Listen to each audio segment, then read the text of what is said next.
y abogando por la unidad nacional en pro de la paz y la seguridad en el Ecuador, queremos dar la bienvenida en los estudios de la revista de Opinión Democracia a Carlos Rabascal, candidato a la presidencia de la República por Izquierda Democrática. Y lo hemos invitado para analizar sus planes, políticas y estrategias en medio de una situación compleja y difícil en el país, en donde lo peor que le sucede es no tener certidumbre, no saber qué va a pasar el día de mañana, qué va a pasar el próximo año. Las elecciones son circunstanciales, en este caso, por la muerte cruzada se adelantó el proceso y ahora el 9 de febrero será la primera vuelta presidencial y las elecciones legislativas. Quisiera preguntarle a Carlos Rabascal cómo llega a la Izquierda Democrática, porque antes no era su bandera, ahora la Izquierda Democrática, en donde sus albores, sus inicios es la socialdemocracia, democracia con libertad. Ese fue uno de los eslogans del doctor Rodrigo Borja, justicia social con libertad. Y ¿cómo llega, cómo se cobija, cuánto juega algo que se perdió? Y esto en general en el país, se perdió los principios, las ideologías, casi los programas de gobierno sirven para presentar formalmente al organismo electoral, no así para gobernar. Muy buen día, Carlos Rabascal. Miguel, muy buenos días y qué gusto poder compartir en este momento este espacio contigo y con tu audiencia. Y comienzo resaltando algo que para mí es tremendamente importante, con lo que tú iniciaste en la introducción a esta conversación, a esta entrevista. Y tú decías, abogando a la unidad nacional. Casualmente eso es lo que me hace incorporarme a la Izquierda Democrática en calidad de afiliado. Nosotros no podemos estar en espacios tóxicos, en espacios donde la bronca, la pelea, la descalificación, donde la ausencia del debate, donde la ausencia del pensamiento colectivo, del pensamiento democrático no está presente. La democracia es transversal y las organizaciones políticas no pueden estar en sentido vertical donde se hace la voluntad de alguien. Yo no he sido afiliado a ninguna organización política, no formé parte de ningún gobierno, y cuando tomo la decisión de incorporarme y afiliarme a la Izquierda Democrática, lo hice por la invitación que me hizo el partido, lo hice por las conversaciones varias que tuvimos con los dirigentes actuales de la Izquierda Democrática, y porque además entendí dos cosas. La una, el sistema político ecuatoriano no está diseñado para las personas independientes. Por tanto, si se quiere incidir en procesos de lo que tú estás diciendo, Miguel, de abogar por la concertación, por abogar por la unidad y adicionalmente entrar a construir procesos de cambios y transformación para sacar al país de la crisis, entendí que hay que participar en una organización política. ¿Y por qué la Izquierda Democrática? Porque en estas conversaciones vimos que la socialdemocracia no es otra cosa que esto de justicia social con libertad. Y la justicia social con libertad es la armonización y la articulación entre el rol de un Estado que tiene que regular, que tiene que controlar y que tiene que facilitar la armonización entre el sector público y el sector privado, poniendo y anteponiendo derechos fundamentales, como la educación pública, como la salud pública, la equidad territorial y la construcción del bienestar social de toda una nación. En ese sentido hemos coincidido y hemos coincidido también en trabajar en un plan y en un programa que nos lleve a esos objetivos. ¿Por qué decía Izquierda Democrática Carlos Rabascal Salazar, que es un comunicador, ingeniero comercial, empresario, consultor político ecuatoriano? Ahora, ¿por qué Izquierda Democrática, le pregunta? Por la invitación que me hicieron, porque es un partido que también ha tenido problemas y que quieren rescatar ese partido, quieren rescatar los principios y los valores del partido, de la socialdemocracia, y que estamos enfocados en sacar al país de la crisis. Entender una política distinta, entender una política con una pedagogía que se ampare en la concertación de puntos de coincidencia, no solamente entre la clase política, sino en los distintos sectores de la ciudadanía y de la nación ecuatoriana, a efectos de salir de este laberinto que hablábamos fuera de micrófono, Miguel, donde aparentemente hemos entrado y que no estamos encontrando salidas. No podemos seguir en la bronca y en la pelea, y tenemos que buscar un derrotero que nos permita salir de este laberinto, porque el único que se hace daño es el país. Y cuando hablo del país, hablo de las familias ecuatorianas. Antes de pasar a los temas de fondo que quiero plantearle, por ejemplo, claro que sí, cómo solucionar la crisis eléctrica, quisiera en el perfil político de Carlos Rabascal, decía que no ha sido afiliado a ningún partido político, sí simpatizante. En el 2021 fue compañero de Andrés Arauz, recuerdo, compañero de fórmula por la Unión alianza, por la Esperanza. Unión por la Esperanza. No, definitivamente. Hay compatibilidad entre ser compañero de quienes, penosamente hay que decirlo, ha sido incómodo la comunicación, el caso de señor Arauz, el caso de la Revolución Ciudadana, de donde deviene él, con la izquierda democrática, justicia social, con libertad. ¿No hay una contradicción? A ver, aquí habría que diferenciar algo, ¿no? Es decir, el progresismo, la corriente progresista en el mundo y en el Ecuador, no ha sido la excepción, es una corriente que fue creciendo, y es una corriente que antepone al ser humano sobre todo, porque la principal obligación de una sociedad, de un gobernante, es preocuparse por las personas. En ese sentido había un punto de coincidencia, y yo me incorporé como un aliado frente a unas circunstancias que estaba viviendo el Ecuador en ese momento, ¿verdad?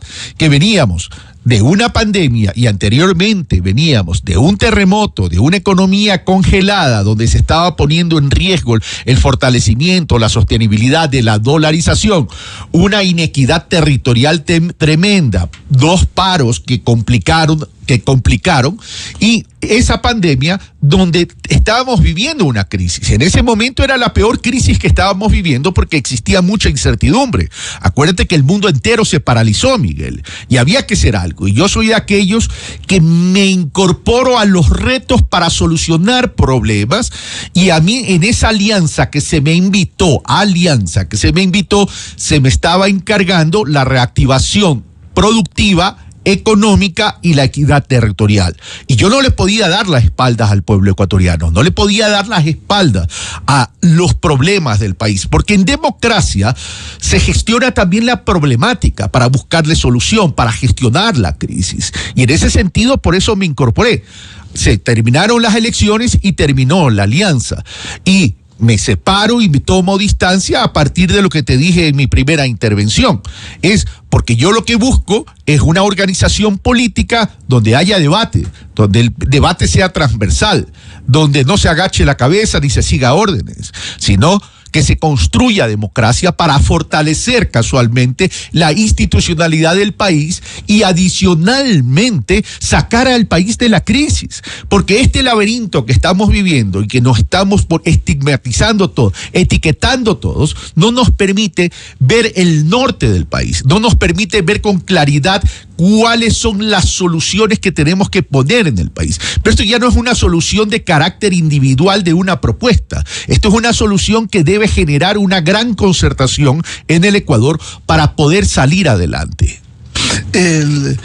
Decía quizás 2 modelos diferentes entre el que con la Alianza Unión de Esperanza con Andrés Arauz, y ahora donde hay más apertura, como ha sido Izquierda Democrática. Así fue el gobierno 88-92, recordamos, de Rodrigo Borja Ceballos.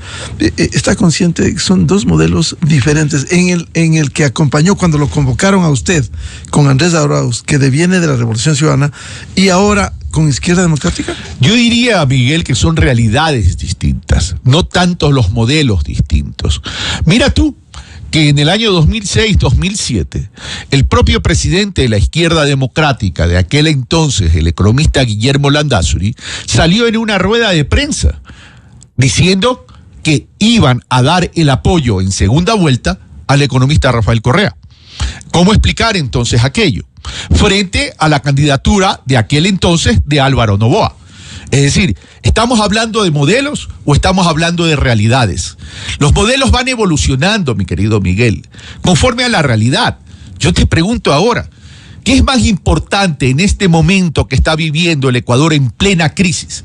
¿Es un modelo ideológico o el sentido común en cuanto a la necesidad de no ver el pasado y vivir con una tortícolis mirando atrás y congelarse, o ver y identificar los problemas actuales que estamos viviendo en todo sentido, en economía, en producción, en trabajo, en seguridad y en crisis energética?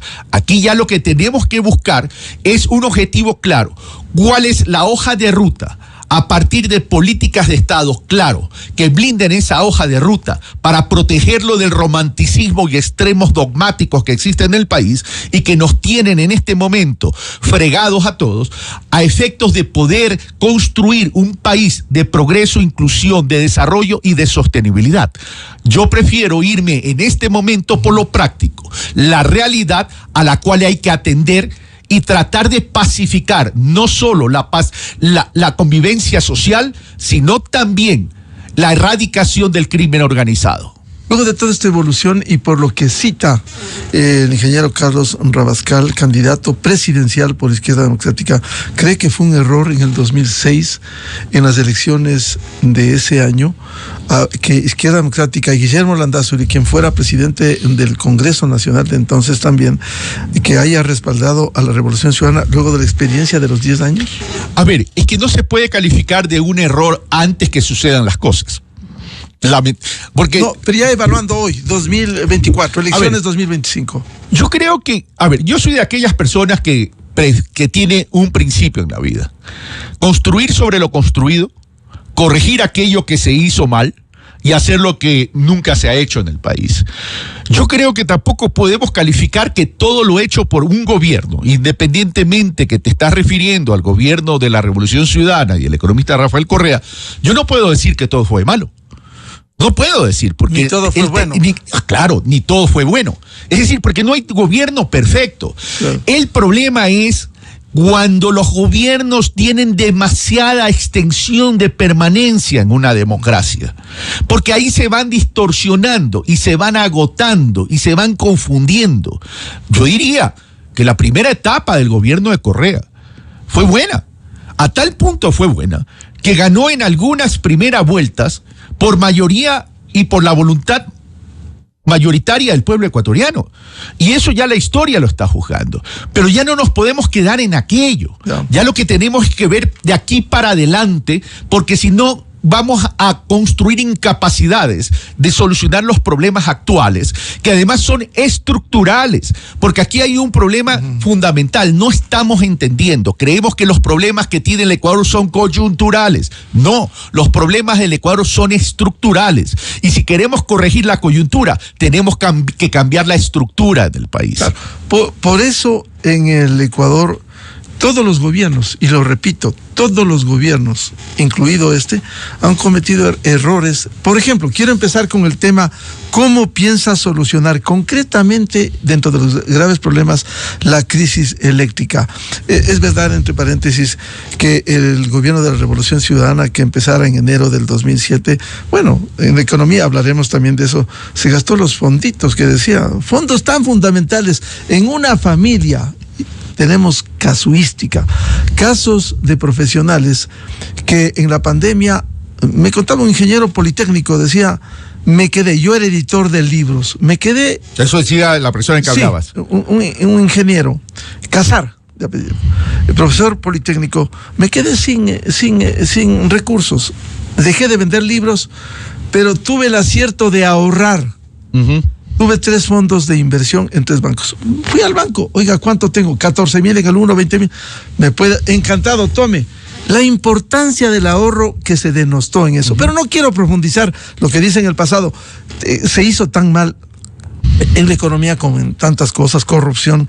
Pero en el tema eléctrico que le planteo a Carlos Rabascal, todos los gobiernos han tenido su error. que tempranamente no enfrentó, no visualizó el problema. El anterior de 2 años y medio, el anterior de Lenín Moreno 4 años, pero hubo un gobierno de 10 años, de 10 años en donde debió sentar las bases, esos cambios estructurales que dice Carlos Rabascal, para crear al menos una matriz energética equilibrada. No hubo, 10 años. ¿Qué se hizo? Se inauguró Coca-Cola Sinclair, que funciona con las lluvias, no hay embalse. Ese fue el proyecto emblemático que también fue tan mal hecho porque tiene más de 3,000 fisuras, al punto que hasta el día de hoy, miércoles 27 de noviembre, no se ha recibido el Coca-Cola Sinclair. ¿Cómo usted piensa enfrentar, partiendo de estos errores de todos, pero hay que dimensionar, los que más tiempo tuvieron, no pudieron por lo menos sentar las bases de una matriz energética equilibrada? Mi querido Miguel, lo que tú acabas de poner sobre la mesa de la conversación ha sido la historia del Ecuador. Porque desde que regresamos a la democracia en el año 79, ¿verdad?, seguimos teniendo los mismos problemas. Y tú iniciaste tu labor periodística en el retorno de la democracia en el diario El Comercio. Pero pasemos revista a esto.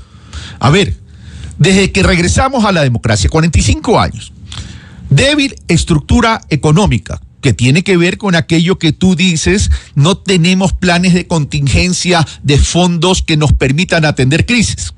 Débil estructura en las finanzas públicas, débil capacidad para generar plazas de trabajo nuevas, una débil estructura en el modelo educativo, en la salud pública, un hipercentralismo que nos ha matado, ¿verdad?, y una justicia que siempre deja dudas.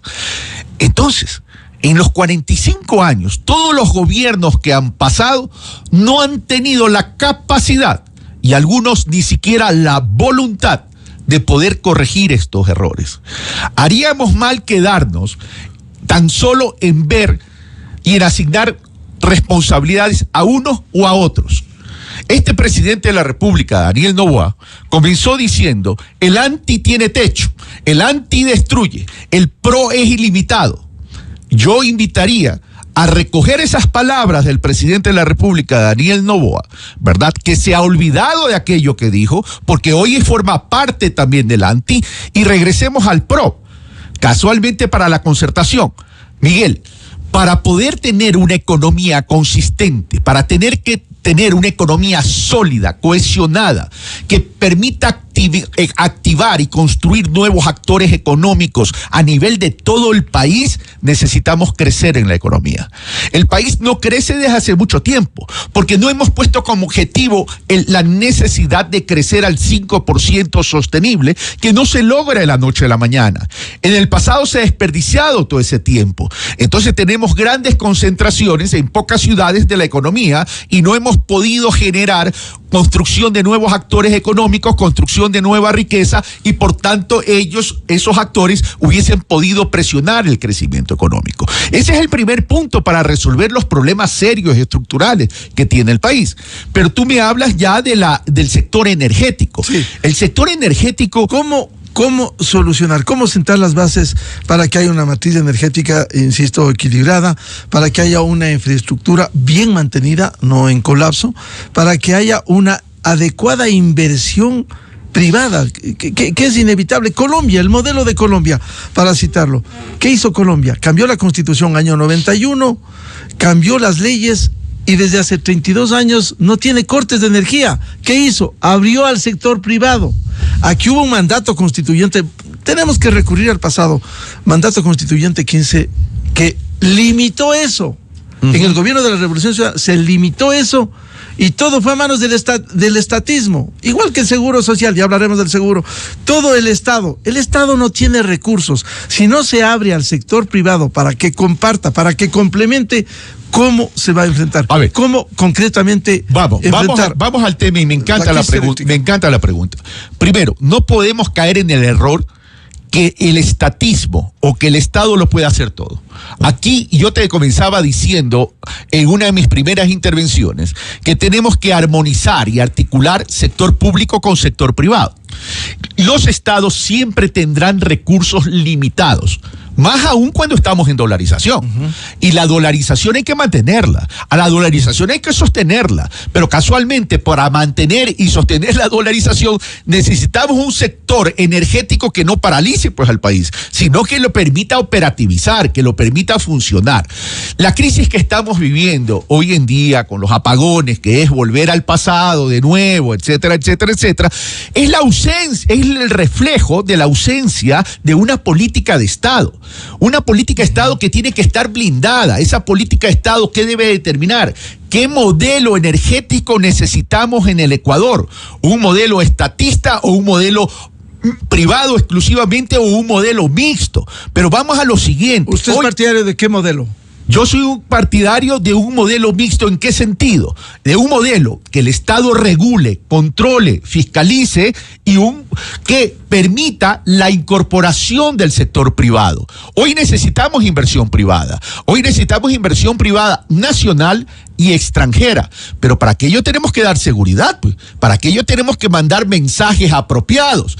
Porque si estamos mandando mensajes que nos bajamos una vicepresidenta violentando la Constitución de la República, si estamos dando mensajes que no estamos permitiendo el derecho a la defensa de una empresa privada en un contrato de concesión para el uso para el registro y uso del cable submarino, eso puede confundir a los inversionistas. Pero vamos a lo siguiente. A ver, tenemos un problema estructural hoy en día, porque tenemos adicionalmente una realidad, que es los efectos del cambio climático. Pero vamos a lo siguiente. Tenemos que trabajar en generación, transmisión y distribución. Y aquí tenemos un problema serio, Miguel, porque si no resolvemos el problema de distribución, donde los tarifarios están por debajo del costo de producción, ¿tú crees que va a venir algún inversionista? Tenemos que corregir aquello, entonces. Tenemos que subsidiando a los pobres. Pero bueno, me alegro escucharte. Pero volviendo al pasado, porque no nos podemos sustraer. El mandato constituyente se indiscriminó el subsidio. El subsidio. Yo en vez de volver al pasado, prefiero aprender del pasado, que voy en la misma línea. Corregir el pasado. Corregir el pasado. No repetir eso. Es que no puedes corregirlo, o sea, no puedes repetir los errores porque vas a agravar los problemas, mi querido Miguel. Entonces, ahí funciona el modelo colombiano, por ejemplo, ¿sí? ¿En qué sentido? Resuelve pues el problema de distribución, donde subsidias a los pobres, estratificas económicamente las ciudades para que los que tienen más ingresos paguen más, los que tienen menos ingresos paguen menos, y los pobres, pues evidentemente se les subsidia. Pero vamos a lo siguiente. Tú tienes que crecer en generación en paralelo a transmisión. Porque si tú no creces en paralelo la transmisión, vas a crecer solo en generación y vas a cortocircuitar el país. Pues. Claro, generación de qué tipo. Vamos a lo siguiente, diversificar las fuentes de energía. Estamos primero tenemos que reconocer en qué condiciones estamos. ¿Estamos en crisis, sí o no? Estamos en una crisis muy delicada, a tal punto que acabamos de pasar cortes de energía eléctrica de 14 horas y todavía no vemos soluciones todavía en el corto ni en el mediano plazo. Primer punto. Nosotros vamos a tener que partir de base cero. Siempre prefiero partir de la base más pesimista, más conservadora. ¿Por qué? Porque no sé cuál es la realidad. Porque el gobierno ha anunciado tantas cosas que no han dado resultado y que no se han cumplido. Entonces, ¿a qué me refiero? Parque termoeléctrico. No es lo ideal, pero es lo más rápido que se puede hacer. Colombia tiene el 29% de parque termoeléctrico. El Ecuador tiene el 2%. Y algunos, como la Central Machala, empolvada allí. Claro, pero se desempolvó. A eso voy. Entonces, todos los gobiernos. Falta de política de Estado, falta de operatividad. Y aquí va a haber que hacer una reforma, porque no se puede permitir que nos hayan llevado a esta crisis sin asignar responsabilidades, porque se debió haber actuado a tiempo. Pero vamos, parque termoeléctrico, sí, en el porcentaje que se necesite. Si es 10, es 10, si es 20, es 20, si es 30, esa es 30. Inversión. ¿Quién pone la plata? Ahorita necesariamente lo está haciendo el Estado ecuatoriano en lo que es parque termoeléctrico, Porque yo te estoy hablando es para generación propia y permanente. No te estoy hablando es para alquilar. No te estoy hablando es para comprar a Colombia energía. Porque yo tengo que trabajar en función de qué, como gobernante y como futuro presidente eventualmente. Es en la soberanía energética, pues. Y soberanía energética es tener nuestra propia generación.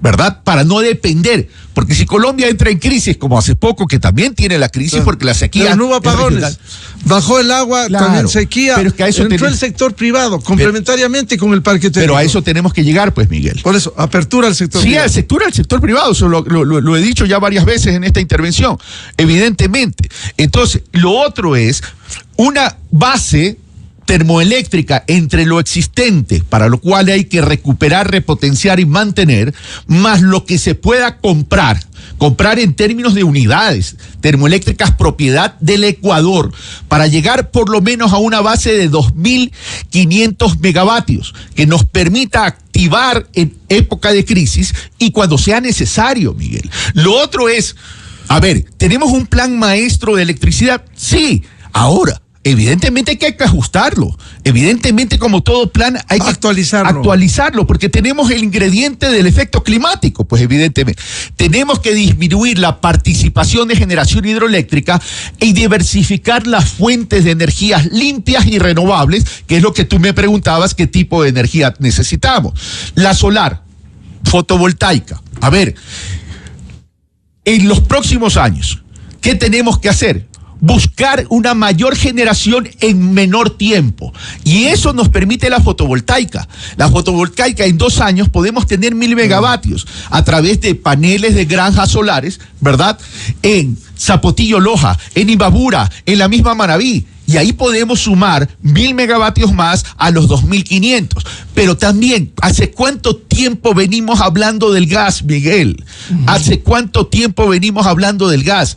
Ya es hora también de la voluntad y la decisión política, y que las decisiones de un gobierno, que es el que marca la ruta de la política pública, sea en beneficio de los ciudadanos y no de un sector importador de combustible. ¿Y por qué no entrar también en una diversificación? Claro, vamos a la geotérmica, la eólica. La geotérmica, que muy poco se ha desarrollado. Pero es que la eólica, pero todo eso toma tiempo, Miguel.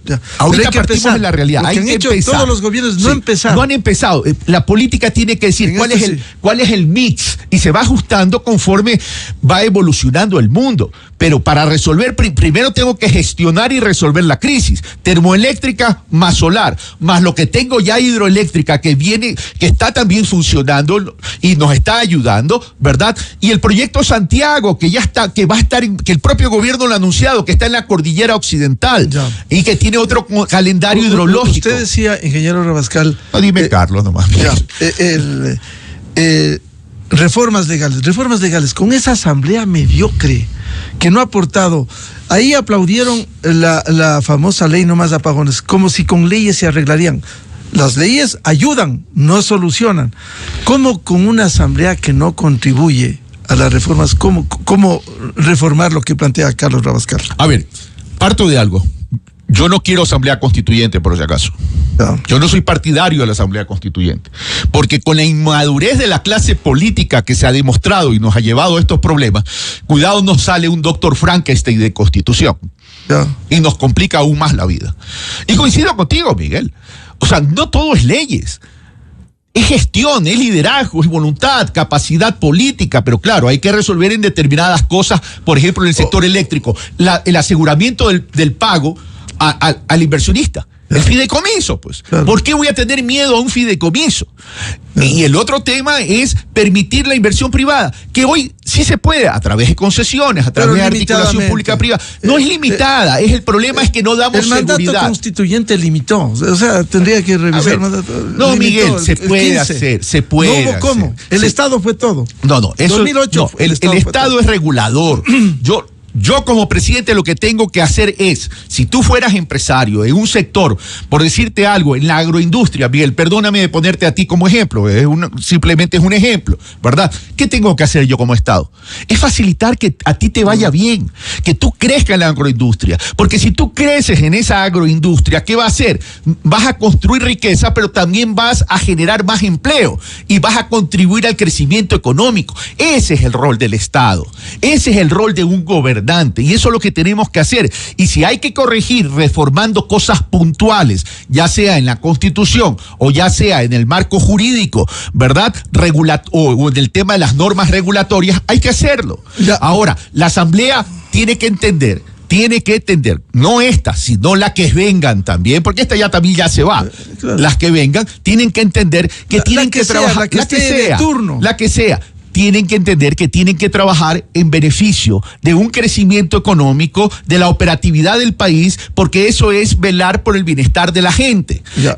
Y para eso hay que construir también espacios de diálogo, no en el toma y daca, sino públicamente decirle, señores, tenemos que resolver esta crisis, el tema va por acá, el Estado no tiene la plata, necesitamos al sector privado, necesitamos a la inversión privada y tenemos que cambiar el chip y construir y reescribir un poco la historia de los errores del país. Que es complejo, es complejo. Qué difícil con los políticos, porque si hay oposición, tumba a un presidente, y el presidente se ve abocado de esa herramienta que ha sido cuestionada, la muerte cruzada. La mayoría de los presidentes caídos ha sido por la ciudadanía. Sí. Acuérdate de los presidentes que se han caído. Por el deterioro Claro, en las administraciones. Pero que vamos a lo siguiente, eso es lo que tenemos que cambiar. Ahora Miguel dice no constituyente, ¿qué hacer con esta constitución? Que más allá de los derechos, las reivindicaciones, derecho a la resistencia, también tuvo sus errores. Recuerdo tantos errores, que alguna vez al presidente de los 10 años, le dije en TC Televisión, en una cadena, ¿cómo ponen la constitución cuando hablan del IES, recursos provisionales? Ni entendían. En Montecristi no entendieron. Y dijo el presidente, sí, tenemos que cambiar. Y cambiaron a recursos previsionales. Sí, es decir, ni siquiera entendían la problemática cuando aprobaron. ¿Qué hacer entonces con esta constitución? Tal cantidad, Consejo de Participación Ciudadana. Hay que eliminarlo. ¿Cómo? No, o sea, a ver, tú tienes dos formas ahí.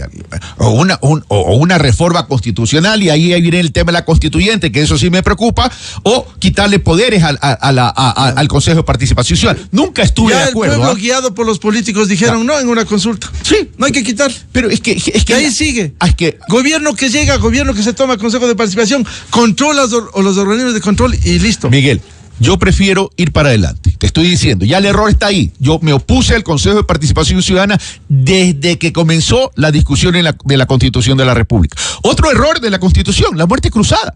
La muerte cruzada es un error.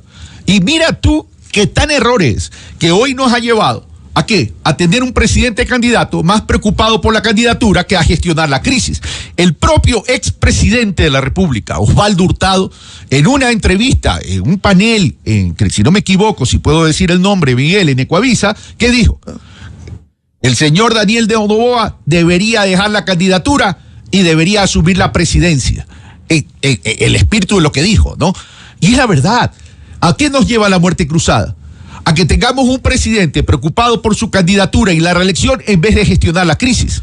Y ahí estamos perdidos. Claro, entonces, hay errores que hay que solucionar. Claro, vamos a los temas de fondo. ¿Cómo solucionar, por ejemplo, el tema de la inseguridad?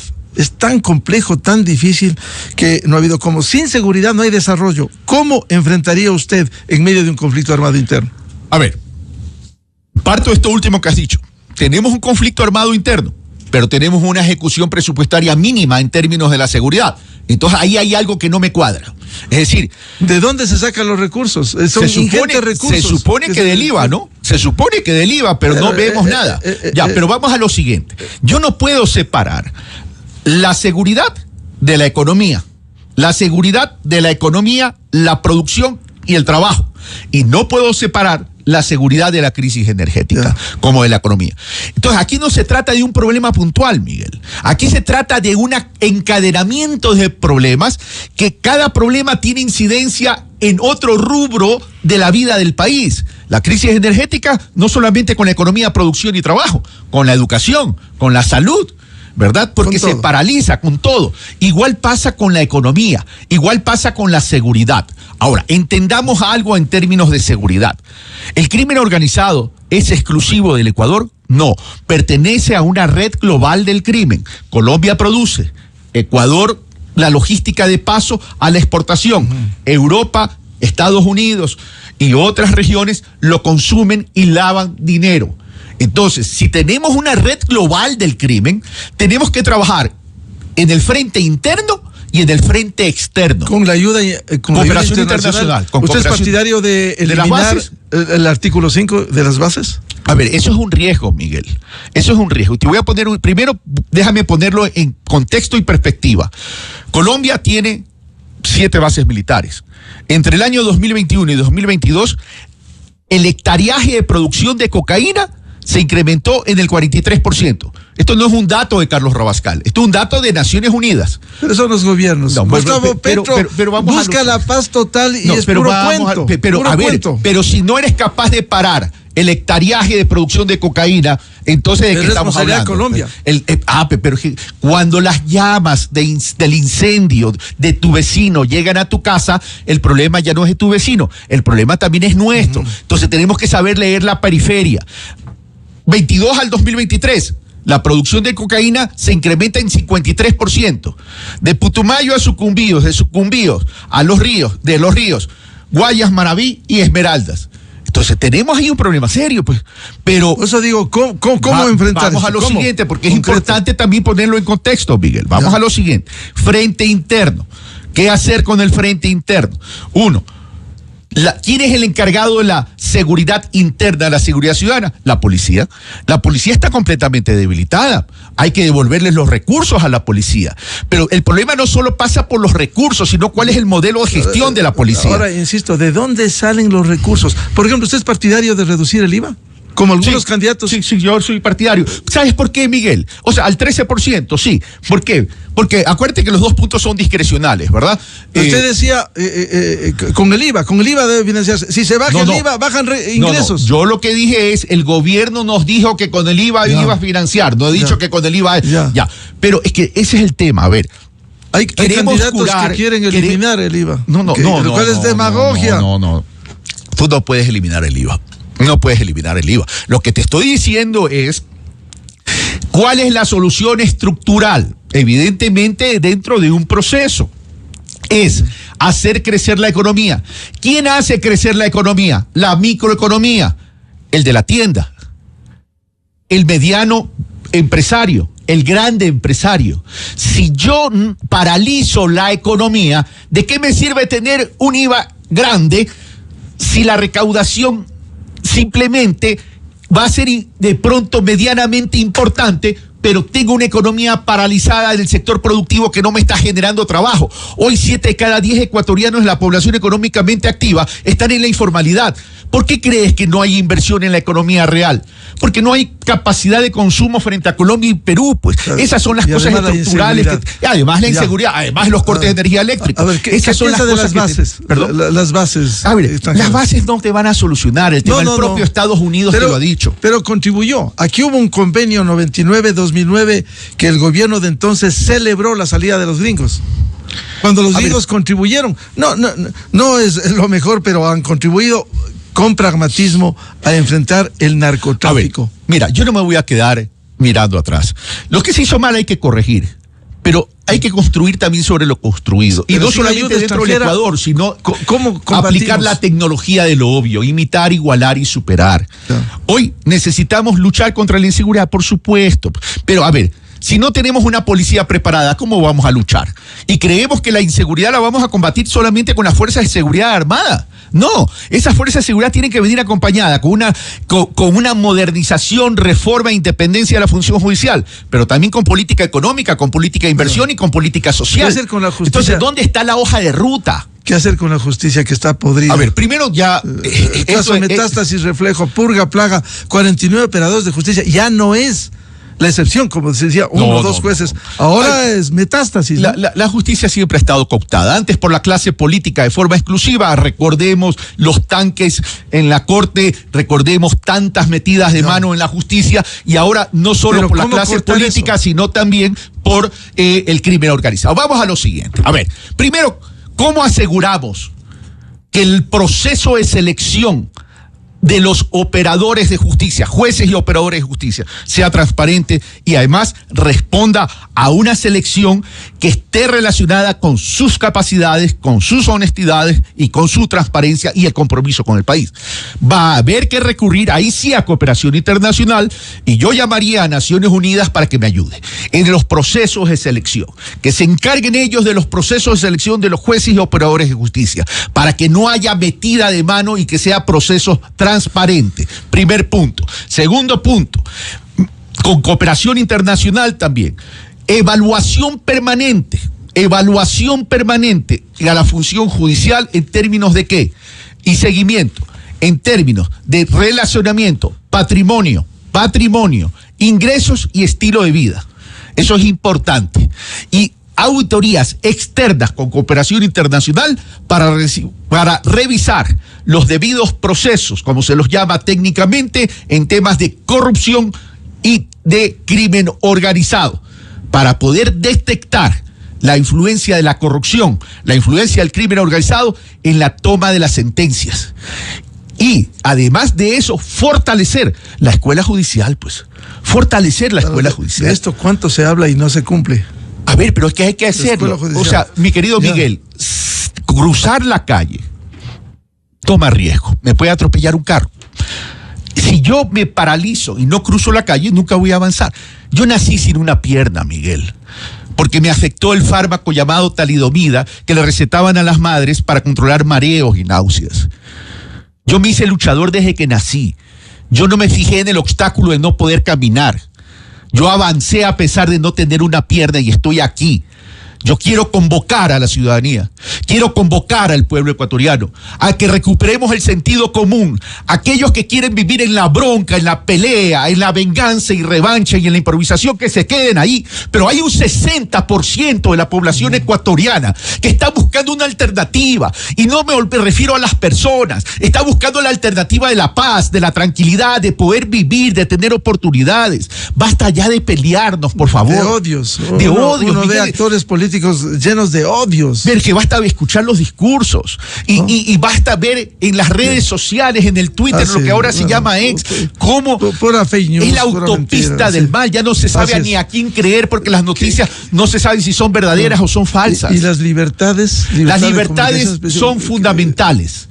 Libertades individuales son fundamentales, pero libertades individuales que no están conectando con el colectivo, con la comunidad, con el país, no son eficientes. Respetaremos las libertades del ser humano, del ciudadano y de la ciudadana, pero tenemos un reto ahí. ¿Y de los comunicadores? De todos, pues, ustedes no son parte de la sociedad, pues, querido Miguel, sí. Claro que sí. Además, yo defendía al Universo cuando había todo este tema de problema que tanto Carlos y César Pérez me lo agradecieron, y no lo hice por agradecer, lo hice por justicia. Bien, quiero comprometerle, habrá tiempo en este proceso electoral se nos quedan muchos temas en agenda que le plantearé oportunamente a Carlos Rabascal. Encantado, Miguel, usted sabe el aprecio que le tengo. Temas empleo, seguridad, social, rescate salud. La ruralidad, Miguel, por favor. La ruralidad es fundamental. Pero para eso los gobiernos seccionales, juntas parroquiales, que nosotros son politiqueras, o sea, salvo excepciones, por cierto, pero no contribuyen Sí, a eso. Mira, Miguel, te conozco, no hemos sido amigos, pero te conozco, te tengo aprecio, te tengo consideración por tu trayectoria, pero hay algo. A ver, yo acepto tu escepticismo. Es más, ni siquiera, a lo mejor no es escepticismo, Miguel, no, es frustración, es decepción, porque como ciudadano es normal que tengamos eso, pero tenemos que seguir adelante, Miguel. Ayúdennos ustedes de los comunicadores, olvídate Carlos Rabascal, ayúdennos a recuperar ese sendero, esa hoja de ruta para sacar al país de la crisis y mejorar la convivencia del país. Y no estar atrapado en los politiqueros penosamente y que no nos pongan las camisas de fuerza. No nos pongan la camisa de fuerza. Y mi mensaje al sector productivo. Para mí, el rol del Estado es importante en términos de regulación, control y facilitación. Pero ustedes son el motor de la economía. Ustedes son los que nos van a ayudar a recuperar plazas de trabajo, al crecimiento económico sostenible. Por Dios, por favor, recuperemos el sentido común de la patria ecuatoriana. Gracias, Miguel. El ingeniero Carlos Rabascal, candidato presidencial por la Izquierda Democrática. Muy amable, 7:27 minutos en el territorio continental ecuatoriano. Vamos a una pausa y buscando la verdad. Volvemos, tenemos previsto un diálogo con el ministro de Economía y Finanzas, Juan Carlos Vega, y también con Roberto Zurieta, delegado al BID. Desde 1984 con Gonzalo Rosero. La revista de opinión Democracia. Siempre líderes.